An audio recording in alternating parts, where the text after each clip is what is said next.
Hey everyone, this is Tyler. I am a handyman for the average man, and as promised from the last video, insulating an exterior wall part 1, this is part 2. This will show the completion of the project, and up until this point I've shown you the need for insulating underneath the baseboard on the exterior walls. As we demonstrated, there is a breeze, there's a draft. It can be a cool draft in the winter or warm draft in the summertime. So it's necessary to pull up the carpet as I previously showed you, and now we're going to be insulating it with the foam, and as well as putting the carpet back. Enjoy. Thank you. Alright, now that the carpet is rolled up for us to be able to work, it's time to get your spray ready. And just definitely follow the instructions and read all the instructions and the caution on there, because it can be dangerous to your skin if you come in contact with your skin. And also, you're gonna want to ventilate the room afterwards. It's gonna probably stink up the room. And also, so you want your gloves, so make sure to get on your skin. It is a very sticky chemical liquid, and it's just going to get foam all on you, and it's going to get stuck to your skin, so you don't want that. And you want your safety goggles because you don't want it in your eyes.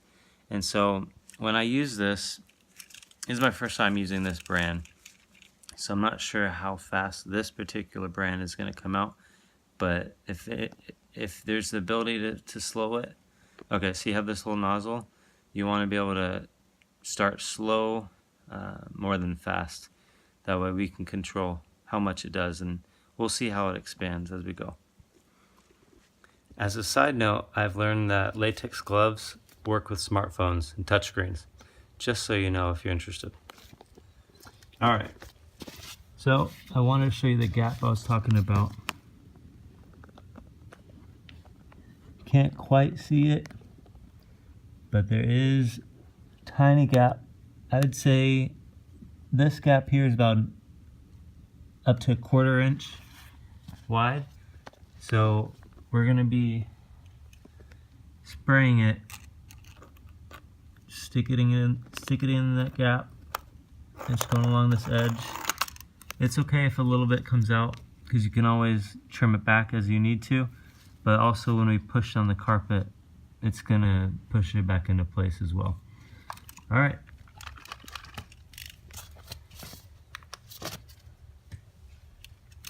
So this particular brand has this nozzle here. I have to push. Okay, clicked. It's ready for use. Remember, just go slow more than anything.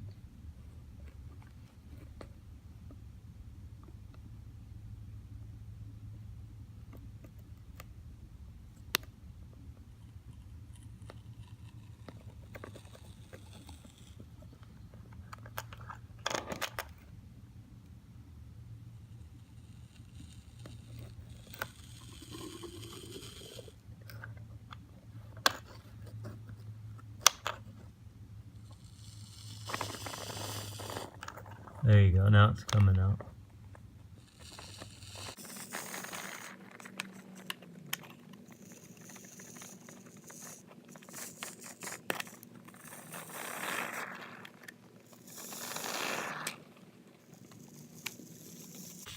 Remember, you can always add more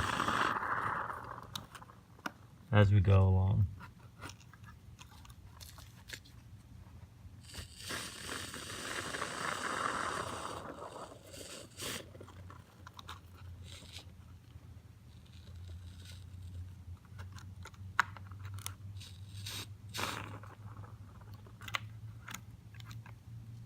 If you do happen to add too much, you could, like that maybe, you can always wipe it up. And also, it does dry and it's very cuttable.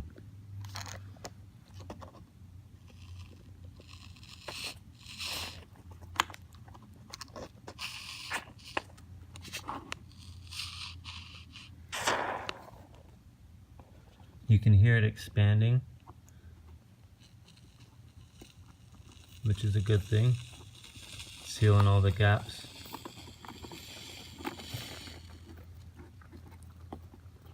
To ensure all the drafts are being removed from the house.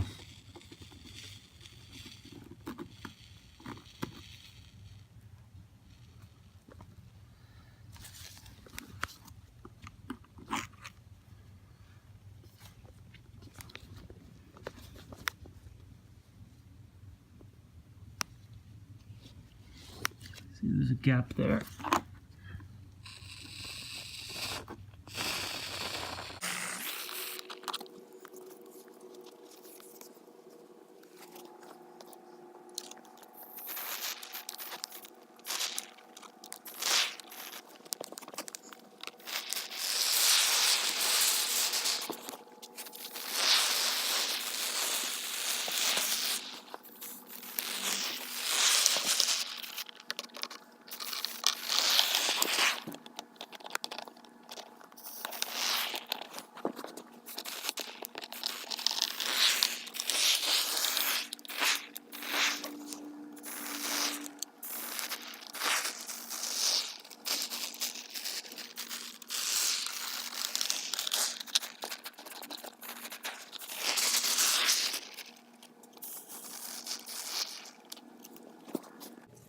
Alright, so after I did one motion along the entire perimeter up to there, I went ahead and made sure that I got all the gaps, and I just looked underneath everything, and I'll show you right now kind of what it looks like.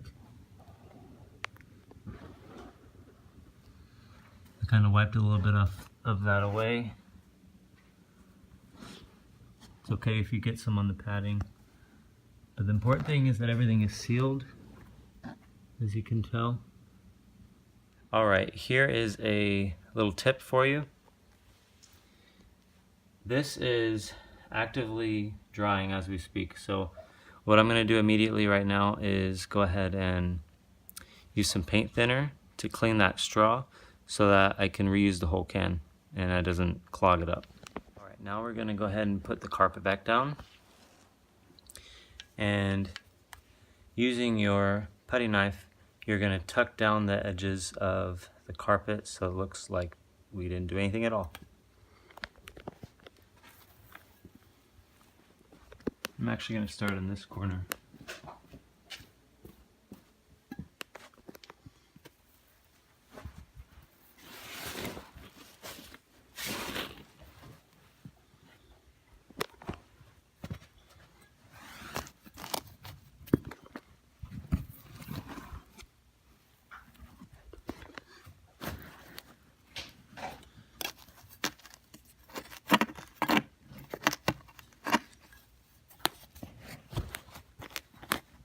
So you want to make sure your carpet has all the wrinkles out.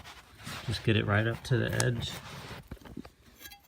And the putty knife, you'll just go right underneath.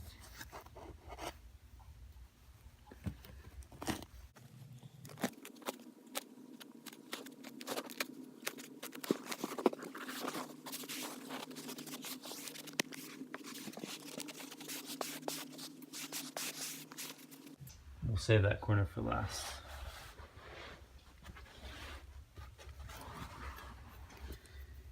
Now keep in mind, if your foam, if you put it on pretty heavy, your putty knife might get some of it on it. In which case you gotta be careful because it could get on the carpet.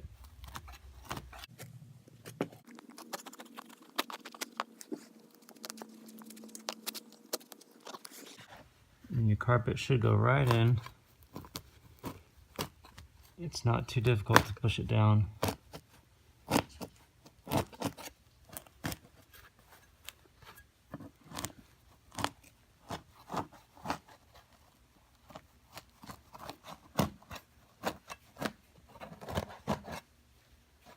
We can always go back and fix a little bit of those edges, tucking them down a little bit further.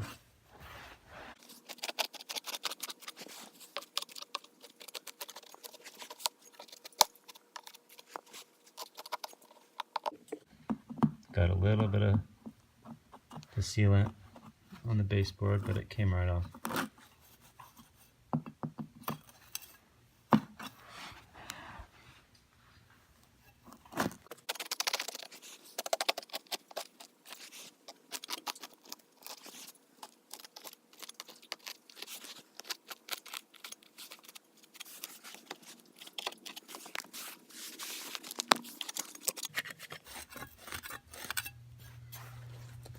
And all these little stragglers will go right underneath, no problem.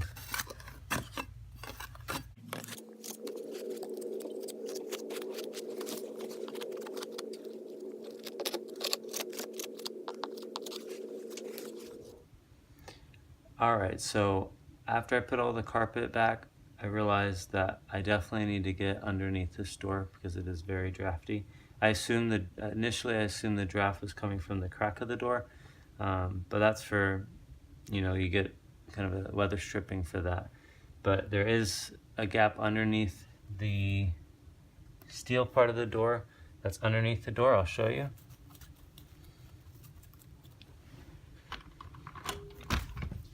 See how there's still this metal piece here? So we're gonna get underneath there.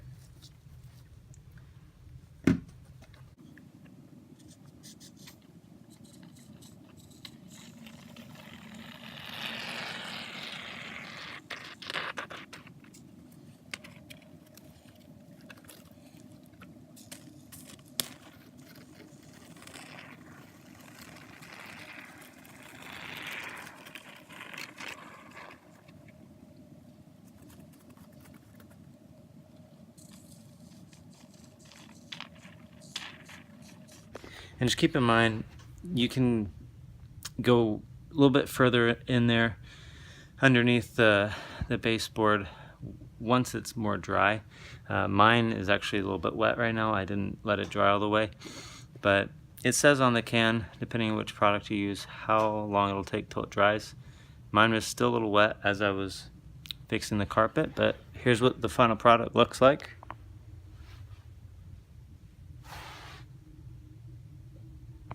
Should look exactly like before we ripped up the carpet at all. So it looks exact same. And now, if you put your fingers underneath, I don't feel nearly as much of a draft, if any at all. I really don't feel anything. And so that's going to greatly help the room stay more insulated and prevent that cool draft from coming in or that warm draft from coming in during the summer. And so I really appreciate you guys watching. If you are interested in seeing some of the other videos, if you have any ideas on handyman type videos or repair type videos that you want to see, please comment below and definitely subscribe, and know that we're going to be having a lot more videos coming out. Thank you so much. And remember, I'm a handyman for the average man. Bye.